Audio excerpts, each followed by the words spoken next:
Muy buenas noches. Bueno, primero, disculpe por la demora, he estado con unos temas laborales, pero lo importante es que ya estamos aquí para tocar este tema tan importante como es el delito de feminicidio. Agradeciendo también la invitación a los organizadores de este Congreso Internacional, que a su vez felicito por la organización y que he visto que ha tenido mucha acogida, ¿no? Como la clase de hoy también, que veo que hay más de 90 personas que están conectadas. Bueno, el día de hoy vamos a hablar sobre el delito de feminicidio. Un delito que ha sido incorporado a nuestro estatuto jurídico, a nuestro código penal específicamente, a raíz del lastimoso, del contexto tan penoso, diría yo, en el cual nos ha tocado vivir y nos sigue tocando padecer. ¿A qué me refiero? Al contexto de violencia estructural en el cual se desenvuelve y se desarrolla la mujer, ¿no? Esta es una realidad que los congresistas, el Poder Legislativo, por iniciativas de diversas ONGs, han acogido y han recogido de manera idónea en un tipo penal. Con ello ya estoy sentando postura sin dar cuenta siquiera del tipo penal. ¿Por qué les digo esto? Porque el 108B, que es el artículo donde se regula el delito de feminicidio, en mi concepto, y seguramente en concepto de la mayor parte de la doctrina en Perú, así como en el extranjero, coinciden en que lo que se sanciona y lo que se pena en el delito de feminicidio es la conducta, ojo, de una persona que violenta y causa la muerte a una mujer, en palabras del Código Penal, por su condición de tal. Ahora vamos a explicar qué es por su condición de tal, ¿ok? Pero básicamente esa es la conducta que está prohibida y que está penada en el artículo 108B. Matar a una mujer por su condición de tal. Y yo decía que este tipo penal surge a raíz del contexto en el cual nos toca vivir, sobre todo a las mujeres, en nuestro país. Un contexto en el cual hay violencia estructurada, hay violencia normalizada. Cuando hablamos del verbo rector, el que mata a una mujer por su condición de tal, ha habido muchas interpretaciones, ha habido muchas posturas sobre las cuales vamos a desarrollar brevemente. Unos dicen que cuando el Código Penal en el 108 señala que se mata a una mujer por su condición de tal, estaríamos ante una conducta de misoginia. ¿Mm? Ante una conducta de misoginia.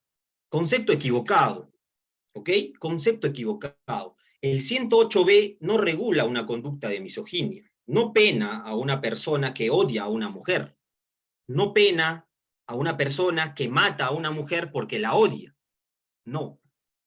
Lo que establece el 108B al referirse por su condición de tal, ¿ok?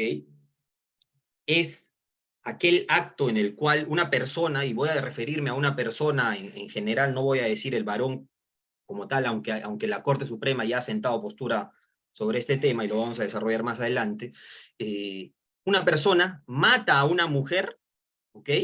Por incumplir, ojo con lo que voy a decir, esta es la parte más importante seguramente para entender el delito de feminicidio, que mata a una mujer por haber incumplido o quebrantado un rol de género, ¿ok? El 108B entonces incorpora o necesita, requiere para su correcta interpretación, perspectiva de género. Y hablo de perspectiva de género porque no hay forma de entender qué es quebrantar un rol de género si es que no incorporamos previamente conceptos respecto a la estructura de la sociedad. No es ningún secreto que vivimos en una sociedad machista. Y como diría la catedrática, profesora y reconocida, además que tiene un libro sobre este tema, denominado el delito de feminicidio, la profesora Ingrid Díaz, el delito de feminicidio debe ser la forma más violenta de expresar el machismo. Así lo define ella. La forma más violenta de expresar el machismo, porque finalmente termina en la muerte de una mujer. ¿Ok? Finalmente termina en la muerte de una mujer. Entonces, primer concepto de la noche, estimados amigos, cuando hablamos del delito de feminicidio, no es matar a cualquier mujer, pues. O sea, no es que cualquier muerte que se le produzca a una mujer es necesariamente feminicidio. No. Tampoco, ojo, tampoco es que si es que alguien denuncia que se ha matado a una mujer porque existían razones de odio, ojo, de odio, de menosprecio a la mujer, simplemente porque es mujer, tampoco es feminicidio. Tampoco es feminicidio. Así no debe ser comprendido el tipo penal. Lo que el tipo penal establece, y repito, es dar muerte a una mujer por su condición de tal, entendiendo el condición de tal como el quebrantamiento de un estereotipo de género. Vamos a poner un ejemplo. Ejemplo clásico, lastimosamente. Una pareja de enamorados, llevan 6 meses de enamorados, en principio todo va bien, el enamorado descubre que la enamorada le es infiel, ¿ok? Y la espera en la esquina de su casa. Le reclama y le dice literalmente delante de testigos, me has sido infiel, ¿cómo es posible que tú hayas hecho esto? Tú eres A, B, C, D, 1000 insultos, ¿ok? Tú no mereces vivir, y la mata. Le dispara en la cabeza y le da muerte. Pregunto, ¿ese ejemplo, esa conducta es homicidio? ¿Es parricidio? ¿Es feminicidio? ¿Cómo diferenciamos? ¿Cuál es el criterio para diferenciar estos 3 tipos penales y encajar correctamente el ejemplo que les he propuesto en el tipo penal correspondiente? Debemos fijarnos, si es que estamos ante una mujer, en qué contexto se produjo la muerte. El contexto es lo más importante, ¿ok? Y el contexto es un supuesto quebrantamiento de un estereotipo de género preestablecido, ¿no? Que es la mujer le tiene que ser fiel al varón, es posesión del varón, conceptos machistas que llevaron finalmente en el ejemplo propuesto a la muerte de esta mujer. En ese caso estamos claramente ante un tipo penal, ante un delito de feminicidio, regulado en el 108p, ¿ok? Recuerdo mucho que cuando hablábamos sobre este delito en otras clases, surgía la pregunta, ¿no? Surgía la pregunta que seguramente ya con la explicación que he dado, de alguna forma se ha respondido. Pero la pregunta era, doctor, ¿es necesario desde el punto de vista de la política criminal, es necesario que se regule el feminicidio? ¿O acaso no podemos penar de igual forma esta conducta con el delito, supongamos que son convivientes, esposos, con el delito de parricidio, o con una forma agravada tal vez del delito de homicidio? Y la respuesta es, claro que es necesario, claro que es importante, y estamos de acuerdo con la tipificación del 108b como delito independiente, porque el objeto de tutela, el objeto de protección es diferente a lo que se protege en el 106, a lo que se protege en el delito de parricidio. El contexto le da un especial desvalor a la acción penal. El fundamento del injusto penal es distinto. Por ende, requiere, ¿ok? Requiere un tratamiento penal distinto. Nos hacen un comentario muy interesante, que lo voy a leer. Víctor nos comenta, en Ecuador se establece la circunstancia constitutiva del tipo penal de feminicidio es ejercer poder en la mujer. te comento, estimado Víctor, y aprovecho tu comentario, dar lectura al 108B, ¿ya? Porque siempre hay que basarnos en lo que dice la legislación, hay que partir de la ley para interpretarla. El 108B dice, de manera literal, lo siguiente: será reprimido con pena privativa de libertad no menor de 20 años, ojo, la pena es alta, el que mata a una mujer por su condición de tal en cualquiera de los siguientes contextos, y da una lista que no es taxativa, ahora veremos por qué no es taxativa. Dice, violencia familiar, primer contexto.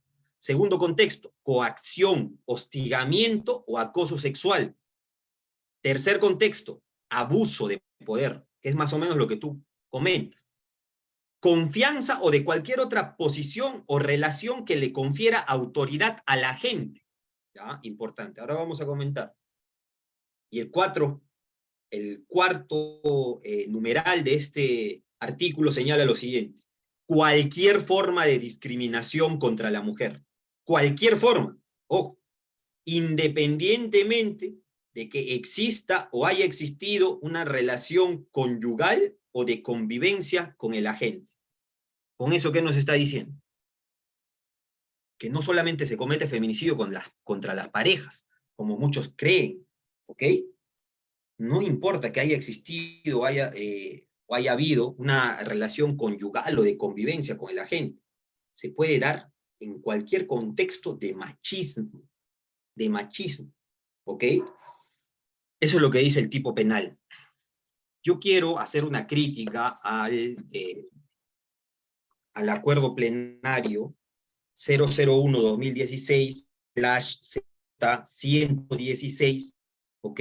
Emitido por la Corte Suprema, porque en uno de sus fundamentos señala lo siguiente, y bueno, aquí podemos discrepar y yo puedo leer sus comentarios, pero para la Corte Suprema en este acuerdo plenario 001-2016/CJ-116, para que tomen en cuenta que debe ser uno de los más importantes seguramente en cuanto al delito de feminicidio, la Corte Suprema ha establecido que solo puede cometer el delito de feminicidio un varón. Un varón. Postura que no comparto, ¿ok? Postura que no comparto. Pero para la Corte Suprema, con esto lo que nos está señalando en buena cuenta es que estamos ante un delito especial. ¿Por qué delito especial? Porque la calidad del agente, esto es, del sujeto activo, no es que pueda ser cometido por cualquier persona, sino que tiene que tener alguna cualidad especial, específica. En este caso, la Corte Suprema dice, para que cometas el delito de feminicidio, ¿okay?, tienes que ser varón. Entonces, a ver, yo no sé si es que ustedes están de acuerdo con esta interpretación de la Corte Suprema, si consideran que es correcta o no es correcta, básicamente porque ahí lo que habría que preguntarnos, ¿no?, es, ¿una mujer puede ejercer un acto de machismo?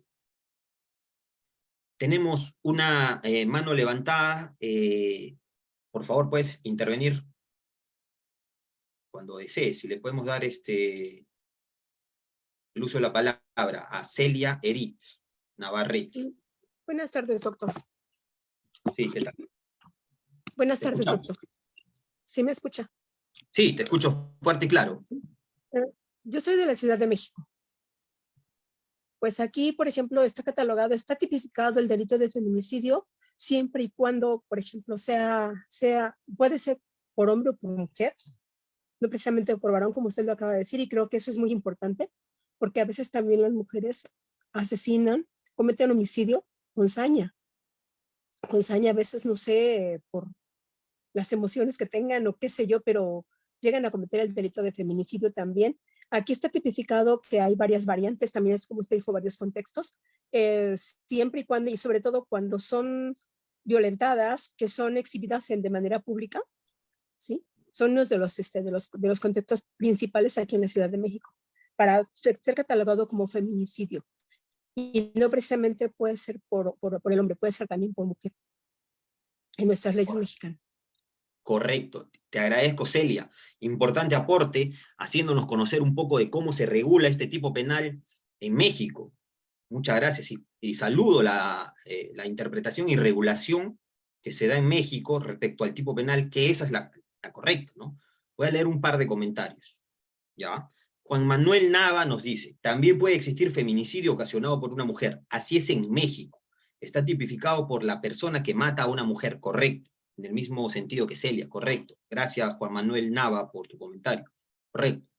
Deyanira Capetillo nos dice, en San Luis Potosí, México, incluso dejar el cuerpo de la víctima expuesto de cualquier forma, depositado o arrojado en un lugar público, es considerado feminicidio, sin importar si es cometido por hombres o por mujeres. Correcto, correcto. Entonces, yo saludo la forma en la cual está regulado el delito de feminicidio en el país hermano de México.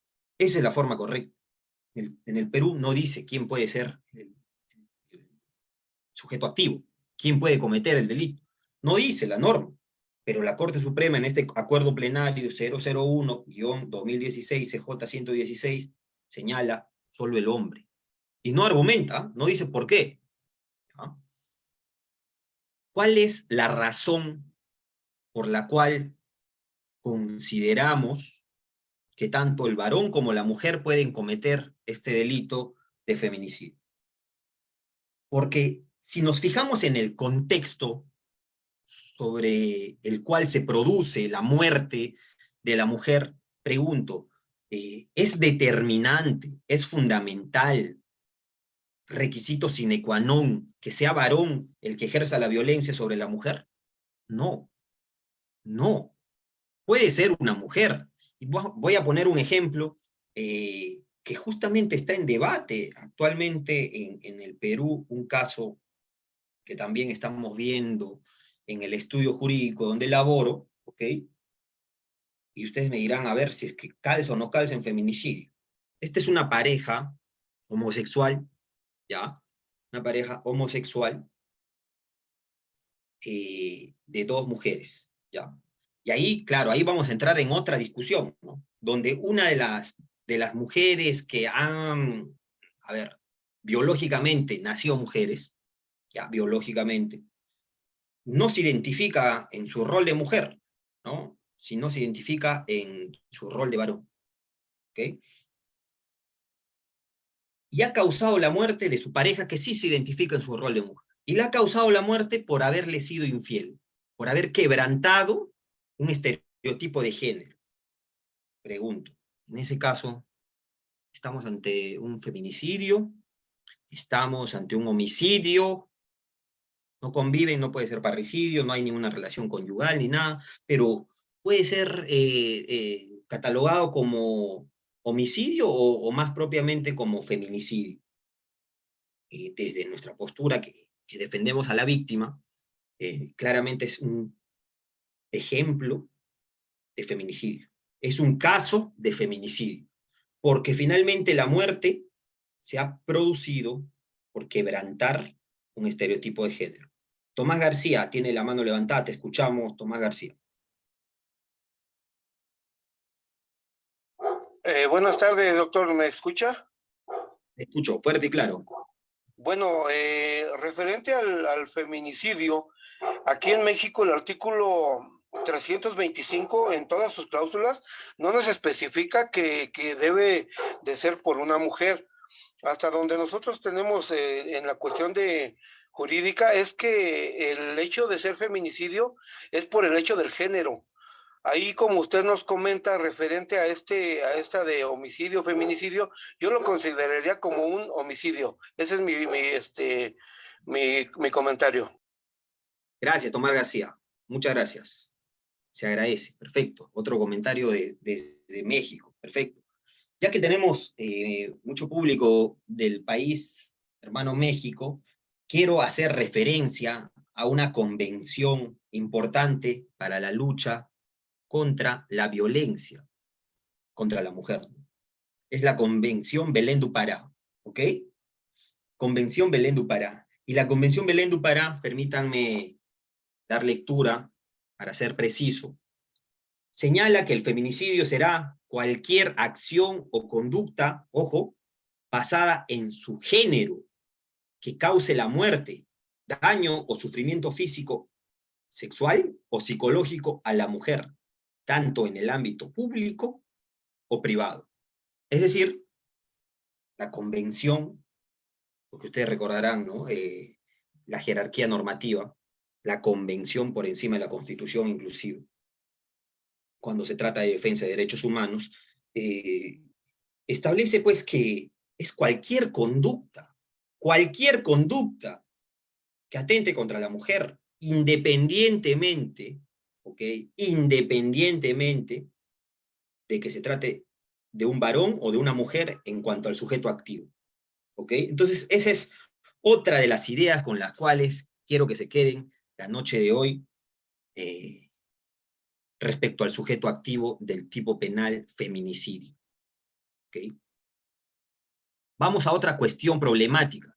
Vamos a otra cuestión problemática sobre este delito de feminicidio.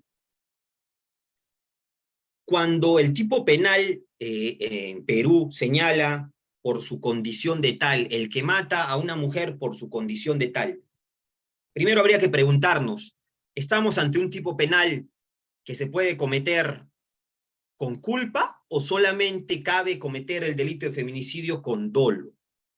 La respuesta es que claramente se puede cometer, perdón, con dolo. O sea, el fiscal debe probar el dolo, ¿ok? El dolo. Ahora vamos a discutir sobre qué debemos entender por dolo, porque muchos dirán que el dolo es el conocimiento sobre el actuar. Otros dirán, ok, el conocimiento, pero hay que añadirle un elemento más, conocimiento más voluntad. ¿Ok?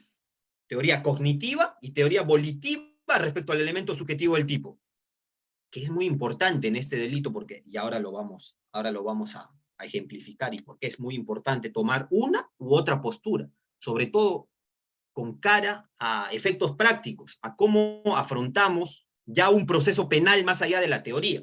¿Ok? Entonces, decía que el tipo penal señala matar a una mujer por su condición de tal. Algunos señalan que este apartado del tipo penal por su condición de tal sería un elemento subjetivo del tipo diferente al dolo. ¿Okay? Es decir, no basta que tú me pruebes, ¿ya? No basta que tú me pruebes que tú has matado a una mujer, ¿ok?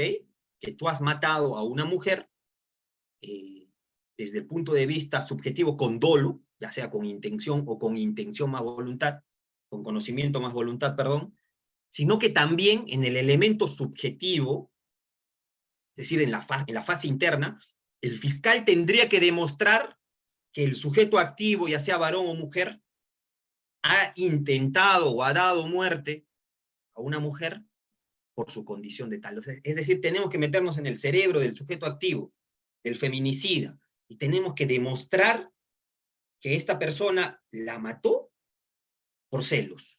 Claro, en el tema de celos tal vez es un poco más fácil de probar esos temas, ¿no? Porque puede haber corroboración periférica, pero el único incumplimiento del rol de género, quebrantamiento del rol de género, no es pues la infidelidad. Hay muchos supuestos, hay supuestos ilógicos, pero que se han dado. Por ejemplo, en Perú tenemos un caso en Ayacucho en el cual, ¿okay?, un hermano mata a su hermana porque cuando llegó del trabajo no tenía la cena lista. Y había tenido un mal día en el trabajo, llegó y le dice, ¿por qué no está la cena lista?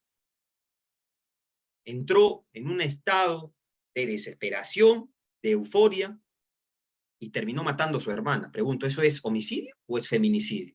La correcta interpretación nos diría que estamos ante un delito de feminicidio, porque ha matado a una mujer por quebrantar un rol de género, un estereotipo de género, para ser más específicos. ¿Ok? Ya, pero ahí, eso que les he contado, ¿cómo lo probamos? ¿Cómo lo probamos? Sobre todo si es que decimos que es un elemento subjetivo del tipo diferente del dolo. Es por eso que este mismo acuerdo plenario, en cierto apartado, porque luego se rectifica, señala que la forma correcta de interpretar este verbo, que dice por su condición de tal, o esta frase por su condición de tal, es haciendo referencia a que es un elemento normativo, es un elemento objetivo, no subjetivo, es un elemento objetivo del tipo penal. Y al ser un elemento objetivo del tipo penal, lo que corresponde es probarlo. ¿Con qué? Con hechos objetivos. Con hechos objetivos. Por ejemplo, en el caso que les he propuesto, ¿cómo podríamos probar que una persona, ¿okay?, que una persona ha matado a otra por celos? Si es que hay testigos y escuchan la discusión, no hay dudas, ¿no? Pero si no hay testigos, bueno, habría que retroceder un poco más en esos hechos, y ahora que tenemos a la disposición los medios tecnológicos, podemos acudir a los mensajes, ¿no? A los mensajes de WhatsApp, de Instagram, o de las diversas redes sociales. ¿Sobre qué versó la última conversación? ¿Sobre qué versó la última conversación entre estas personas? ¿Hubo un reclamo por celos o no? ¿Hubo un reclamo por celos o no? Ya, si es que hay un reclamo por celos, es un indicio. No necesariamente va a ser por eso. ¿Qué dicen los padres de la víctima? ¿Qué le contaba a ella? Tal vez tomaba terapia psicológica. ¿Se puede quebrantar en esos casos el secreto profesional? Por supuesto. Claro, la psicóloga puede ir a declarar, ¿no? Dado que se está investigando la muerte de su ex clienta, puede ella declarar, y esto ha ocurrido, por eso les cuento, ¿no? Ha ocurrido. Mensajes, llamadas insistentes en el marco de una discusión. Hay que buscar corroboración periférica. ¿Es fácil probar? No, no es fácil probar, pero esa ya es labor de la fiscalía, ¿ok? Y muchas veces, ¿ok? Muchas veces lo que se ha hecho, ¿ok?, es declarar los casos de feminicidio como casos complejos. ¿Para qué? Para que la fiscalía, al menos aquí en Perú funciona así, tenga un tiempo adicional, prolongado, para realizar los actos de investigación. 8 meses, específicamente. Prorrogable por otros 8 meses, ¿ok? En casos complejos. Cuando estamos ante tentativa de feminicidio, hay acuerdos plenarios de la Corte Suprema que nos sirven para valorar estas declaraciones, como por ejemplo el Acuerdo Plenario 2-2005. El Acuerdo Plenario 2-2005, ojo, estamos en tentativa, obviamente, establece que para valorar correctamente, de manera adecuada, la declaración de la víctima, los criterios son los siguientes. Primero, tiene que haber ausencia de incredibilidad subjetiva. Ausencia de incredibilidad subjetiva. En cristiano no tiene que haber una razón, un motivo de odio, animadversión, venganza de parte de la víctima hacia quien está denunciando. Si es que no existe eso, la Corte Suprema se pregunta, ¿no? ¿Por qué una mujer denunciaría? En este caso estamos hablando de feminicidio, ¿no? Esto también es aplicable para el delito de violación sexual, pero se preguntan, ¿por qué esta mujer denunciaría a Pepito? Si es que no existe ningún motivo de violencia, no existe ninguna razón ni relación de violencia, odio, venganza. ¿Por qué? Nadie te denuncia de loco. Tampoco existe algún tipo de relación basado en el dinero. Esto es algún tipo de chantaje. Si no existe nada de eso, ¿por qué te denunciaría? Ok, si no existe eso, ese es un punto a favor de la declaración de la víctima. ¿Ok? Con esto, la Corte Suprema nos está diciendo en Perú que si no existe, o mejor dicho, de presentarse el criterio ausencia de incredibilidad subjetiva, estamos dándole un valor probatorio a favor de la víctima. Pero también habla de verosimilitud como segundo criterio, ¿ya? Verosimilitud. La verosimilitud entendida como qué tan creíble es tu relato, si es fantasioso o no es fantasioso, ¿ok? Y aquí pues tendremos que incorporar medios de prueba que corroboren periféricamente esta declaración. Porque muchas veces, Y muchas veces la única prueba con la que cuenta la víctima es su declaración, porque lastimosamente estos sucesos ocurren en ambientes clandestinos, por eso es que se conocen como delitos clandestinos, o delitos de prueba única. Con una sola prueba puedo sentenciar a una persona, hay que buscar el equilibrio. Si vas a sentenciar a una persona, le vas a privar de su derecho fundamental, más importante seguramente después de la vida, como es la libertad, tienes que probar más allá de toda duda razonable su responsabilidad. ¿Basta la declaración? En algunos casos sí. Si es que tu declaración ha sido verosímil, coherente, ¿ok?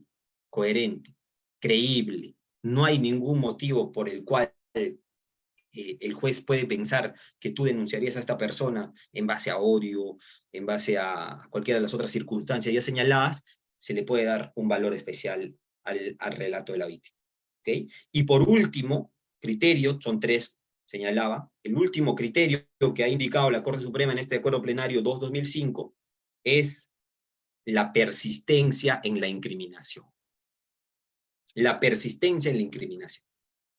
Es decir, que desde el primer momento, desde que se realizó la denuncia, hasta la última fase en la cual tenga que declarar, si es que la vuelven a llamar a declarar, ojo que no está obligada a volver a declarar, la víctima se refiere a los hechos de igual forma. No ha variado su relato, no se ha rectificado, no ha exculpado al imputado, sino por el contrario, se mantiene firme. 3 criterios entonces de la Corte Suprema para analizar supuestos de tentativa de feminicidio cuando estamos ante un caso de prueba única. Así también la Corte Suprema en el Acuerdo Plenario 1-2011 ha establecido otros criterios, ¿okay? Otros criterios para evaluar, ¿ya? Para evaluar la rectificación de la víctima. A ver, ¿por qué se está rectificando la víctima? Analicemos. ¿Quién era el imputado? El imputado pertenece a su círculo familiar, porque muchas veces, la presión de la familia hace que las víctimas se retracten. ¿Okay? O la propia circunstancia, contexto de dependencia de la mujer hacia el varón en un caso de matrimonio, por ejemplo, hace que se retracte, ¿ya? Hace que se retracte. Les voy a contar un caso muy conocido aquí en Perú y que ha sido muy mediático, además de un cantante de televisión, un cantante que salía en la televisión, perdón, un cantante de cumbia, quise decir bien, John Kelvin, ¿ya? John Kelvin, que fue denunciado por su entonces esposa, creo que ya se separaron, por tentativa de feminicidio, por intento de violación sexual, porque la había masacrado a esta pobre mujer. Entonces, estuvo detenido esta persona, se lo atrapó en flagrancia, cursó una prisión preventiva, fue sentenciado en primera instancia y sorpresivamente en segunda instancia, ojo, en segunda instancia, la sala revoca la decisión y lo absuelve. Caso raro, porque normalmente el curso de la jurisprudencia en Perú en estos tipos de delitos es que si vienes con una sentencia condenatoria, muchos dicen que la suerte está echada. Tendría que pasar algo muy raro, ¿no? ¿Qué es lo que había pasado en este caso? Los peritos que realizaron los exámenes, entre otras declaraciones, indicaron que se habían equivocado, por ejemplo, en los rastros seminales que encontraron en la supuesta víctima, en este caso en la ex esposa de John Kelvin. Señalaban pues que hubo un error material y que ellos estaban en la audiencia para rectificarse y para decir que en verdad no habían encontrado ningún rastro seminal, o sea, no había ningún intento de violación sexual. ¿Por qué menciono esto? Porque el 108B indica que se puede cometer el delito de feminicidio en un contexto de coacción, hostigamiento, acoso sexual, violencia familiar. Entonces, los peritos fueron y se retractaron. Y claro, el juez, ya en segunda instancia, no le puede decir al perito, señor, ¿usted está seguro? No lo puede cuestionar, ¿no? O sea, lo que está haciendo finalmente el perito es dar cuenta de un informe científico, y si es que él considera, si es que establece que hubo un error, el juez no tiene mayores herramientas, menos en apelación de sentencia, para cuestionar ello. Pero no solo eso, sino que hubo una retractación, una retractación. Una retractación de la supuesta víctima, en este caso, creo yo, víctima. La justicia peruana ha dicho que no estamos ante una víctima, lo absolvió. Y dijo, no, yo he denunciado porque me dejé llevar por lo que entonces me dijo mi abogado, que yo inventé hechos. ¿Mm? Cambió su versión, cambió su versión. La sala, perdón, valoró este cambio de versión de manera favorable para el imputado y dijo, efectivamente, tenemos la retractación, tenemos que los peritos han dicho que hubo una equivocación, no se ha probado más allá de toda duda razonable el contexto de violencia, claramente había un contexto de violencia, ¿no? Sí, fue un caso mediático que en las diversas plataformas señalaban pues que estaba orientado a un tema de celos, ¿no? Pero la Corte Suprema no tomó en cuenta, y tampoco tenía por qué tomar en cuenta estos reportajes si es que no hubiesen sido ofrecidos en su momento, solamente puede valorar lo que está inmerso en el proceso penal. ¿A qué voy? ¿A cuál es el punto con este caso? Que una retractación de una víctima sí puede llevarnos a una sentencia absolutoria. Lastimosamente sí. Y digo lastimosamente porque muchas veces las víctimas se retractan no porque no haya ocurrido el hecho, no porque hayan inventado alguna situación en especial, sino porque se dejan llevar por la presión, por la pena, por el sentimiento de culpa que les causa ver a una persona que en su momento quisieron encarcelada. Considero que eso ha sido lo que ha llevado finalmente a la absolución de esta persona, de este caso que he comentado, que por cierto está pendiente un recurso de casación, o está en curso una condición, un recurso de casación. Tenemos una pregunta. Nos dice Jorge Marconi Ceballos, doctor, ¿y cómo se puede diferenciar matar a una mujer por su condición de tal si la muerte de una mujer fue por la mano de otra mujer normal o de otra mujer pero lesbianas? Ok, como te señalaba, no cualquier muerte de una mujer, no cualquier muerte de una mujer es considerado, ¿ok? Se puede considerar o se debe considerar feminicidio o su condición de tal. Hay que fijarnos en el contexto, en el contexto. Que una mujer lesbiana mate a otra mujer, su pareja, ¿no? ¿Necesariamente es feminicidio? Tampoco. Hay que ver el contexto. ¿Hubo celos? ¿Hubo un móvil de quebrantamiento de estereotipo de género? Hay que fijarnos en eso. ¿Cómo probamos? Claro, ahí viene el trabajo de la fiscalía. ¿Cómo probamos? Habrá que ofrecer testigos que nos den cuenta de cómo era la relación entre estas dos personas, como les decía, mensajes, ¿no? ¿En qué momento surgió la discusión? ¿Cuándo se produjo la muerte? ¿Qué estaban haciendo previamente? ¿No? ¿Cómo declaró después? ¿Qué es lo que declaró? ¿Qué es lo que dicen los testigos? Por ahí podemos nosotros acercarnos a señalar que estamos ante un delito de feminicidio o más bien ante un delito de homicidio como tal. Bueno, siendo eso básicamente las ideas centrales del delito de feminicidio, seguramente hay muchas más, pero por cuestiones de tiempo yo me voy a quedar ahí y si es que hubiese alguna pregunta, yo con mucho gusto la contesto.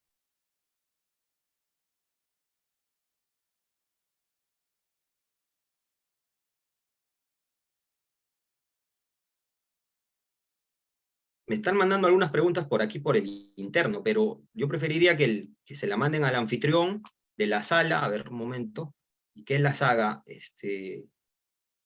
por favor.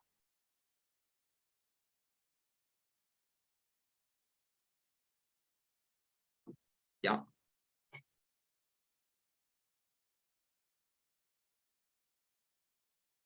A ver, vamos leyendo una pregunta que nos han dejado aquí en la casilla. Oscar Castilla nos pregunta, desde la perspectiva político-criminal, ¿cuál es la justificación para la regulación del tipo penal de feminicidio? A ver, Oscar, como les comentaba, ¿existe razones plausibles para poder nosotros justificar la existencia del delito de feminicidio? Por supuesto. Yo sé que en México, al igual que Perú, ¿okay? Yo sé que en México, que al igual que Perú, incluso diría más que en Perú, ya, más que en Perú, la violencia contra la mujer es brutal, es brutal. ¿Merece un tratamiento especial? Por supuesto. Claro que merece un tratamiento especial. Por supuesto que merece un tratamiento especial. No puede ser desvalorado desde el punto de vista de la política criminal, desde la acción, una muerte cualquiera, sin menospreciar obviamente la vida, pero una muerte cualquiera, con matar a alguien porque no cumplió un estereotipo de género, matar a alguien porque el sujeto activo, sea varón o mujer, sea machista. No podemos desvalorar la acción en el mismo sentido. Hay una clara diferencia, ¿ok? Hay una clara diferencia. Nos deja acá otra pregunta. Clara nos pregunta. Clara nos dice, ¿cuál sería el bien jurídico protegido en el delito de feminicidio? A ver, sobre ese punto. Si bien es cierto, el bien jurídico protegido, el principal bien jurídico protegido es la vida, pero no es cualquier vida, pues. Es la vida quitada en un contexto especial, que es lo que señala el 108b, ¿ok? Que es el 108b, que es lo que señala el 108b, pero cualquier otra situación también relacionada a un incumplimiento o quebrantamiento de deberes, de estereotipos de género, propiamente, ¿ok? Los invito a revisar el acuerdo plenario 001-2016, CJ 116, también les voy a dejar anotado en el chat, ¿ok? Dos últimos pronunciamientos de la Corte Suprema, que me parecen importantes, que deben ser revisados, ¿okay? Respecto al delito de feminicidio. ¿Cómo analizamos el concurso ideal de delitos de feminicidio, homicidio o violencia en el marco de una relación familiar? Esto se ha desarrollado en la casación, lo voy a apuntar acá, ¿ya? En la casación 1898-2021, Guaura, de la Corte Suprema. A ver, el número es 1898-2021. ¿Ok? Y otra casación, o mejor dicho, otra resolución que los invito a revisar respecto a este tema, es el recurso de nulidad, ¿okay? El recurso de nulidad 622-2022. Son los dos últimos pronunciamientos de la Corte Suprema, ¿ok? Respecto al delito de feminicidio, que lastimosamente no cambian mucho lo que ha señalado ya en el Acuerdo Plenario 1-2016 respecto al sujeto activo, pero sí desarrolla otros elementos, como concurso de delitos, cómo hago la comparación, cómo hago, además, el tema de la probanza. Entonces los invito a revisar esas casaciones. Bueno, ha sido un gusto estar con ustedes. Será hasta una próxima oportunidad, agradeciendo una vez más la invitación al diario del abogado, así como a la certificación que da el Ilustre Colegio de Abogados de Cajamarca, y muy gustoso de contar con público internacional. He visto que hay gente conectada de Ecuador, de México, entonces yo estoy de verdad muy agradecido por la invitación. Tenemos una persona que ha levantado la mano, Ruth. Te escuchamos, Ruth.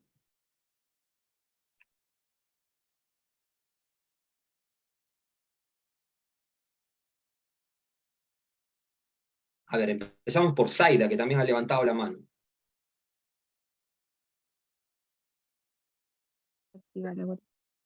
Buenas noches, doctor. ¿Sí me logra escuchar? Te escucho fuerte y claro. Doctor, en el caso peruano, ¿no? En la casación 1177, que nos da una diferencia entre lo que es el delito de feminicidio y agresiones contra la mujer. En este caso, bueno, hay varios casos en el Perú, tanto en Cajamarca como también en todos los departamentos. Y bueno, hay algunas deficiencias en las cuales que estos delitos sí se asemejan, o en la parte probatoria me refiero. ¿Qué es lo que pasó en esta casación 1177?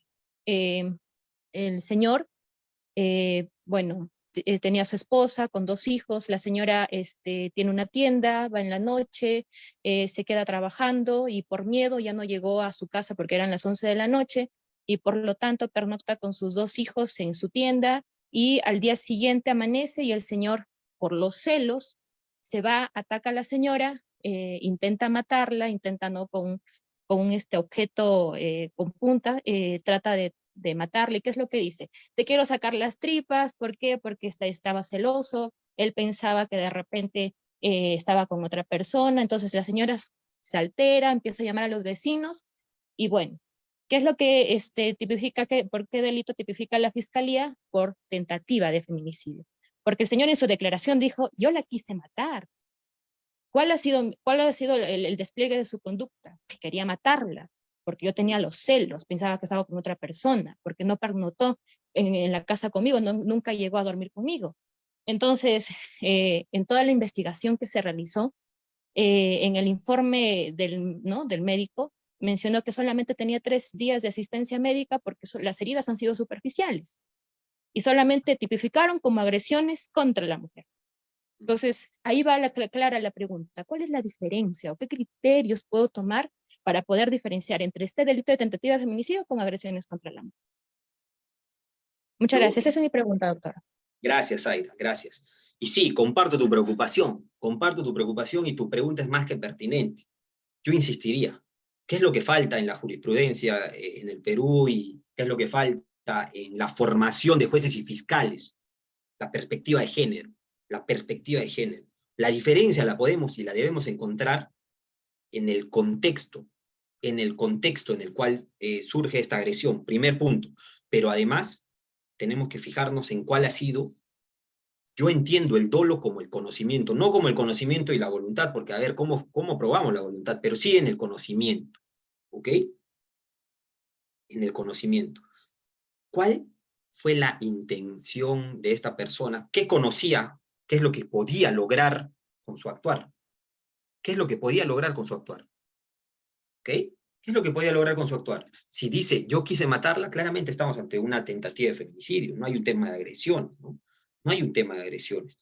Pero sí, yo creo que es un tema que todavía no se ha escrito mucho y sobre el cual la Corte Suprema tiene una gran deuda con nuestra comunidad, ¿no? Y nada, te agradezco la participación. Te agradezco la participación. Una vez más, muchas gracias. Muchas gracias por su